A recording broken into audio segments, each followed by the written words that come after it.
बहुत मुश्किल है सितारों से रूबरू होना, मगर ए फलक क्या अब हम छोड़ दें सोना। ये मेरी गज़ल का मतला है, लेकिन बात कुछ और है। कल मगरिब की नमाज़ अदा करने के बाद जब घर को तशरीफ़ लाना हुआ तो रस्ते में मैंने जब नज़रें उठाई तो आसमान की तरफ देखा तो मुझे रमज़ान का पहले दिन का चाँद नज़र आया। दिल बहुत खुश हुआ।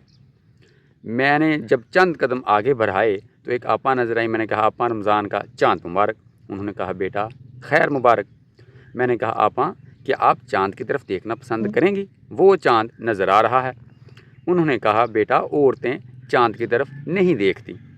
मैं हैरान हो गया और उनको मेरी निगाहों में सवाल नज़र आ गया। उन्होंने कहा, कोई बात नहीं, चाहे तुम पढ़े लिखे हो, शायद तुम्हारे इल्म में ये बात ना हो। देखा, मैंने आज तुम्हारे इल्म में इजाफ़ा कर दिया।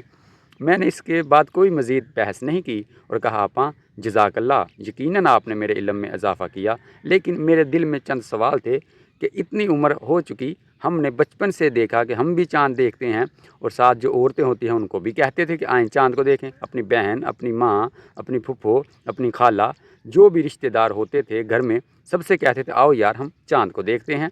अपने कज़न से आज उनकी बात पर मैं क्या तबसरा करूं। चलें, लेकिन बात यहाँ पर ख़त्म नहीं हुई। जब मगरिब के बाद इशा की नमाज़ हुई तो दोस्त ने जमात करवाई तो क्या देखता हूँ कि उसने सूरत नसर के बाद सूरह कदर की तिलावत की। जब नमाज मुकम्मल हुई तो एक बुज़ुर्ग ने उससे कहा, बेटा एक बात सुनो, तुम्हें ख़्याल नहीं था शायद, तुमने याद रखना है कि जब भी कोई सूरत की तिलावत की जाए फिर उससे पिछली सूरत की तिलावत नहीं करते, अगली सूरत की तिलावत करते हैं। दोस्त नहायत ही अक्लमंद था, क्योंकि वो मेरा दोस्त था। उसने कहा, बुज़ुर्ग आपने शायद दुरुस्त फरमाया है, मेरे इल्म में ये बात ना थी, आइंदा मैं ख़्याल रखूँगा। उन्होंने कहा, हाँ आइंदा तुम ख़्याल रखना, तुम्हें इस बात का पता होना चाहिए। अज़ीज़ान मोहतरम, अब आप बताएं, क्या ये दो वाक़या जो मैंने आपको सुनाए इनमें कितनी सच्चाई है? लेकिन बात तो सच है, मगर बात है रुसवाई की।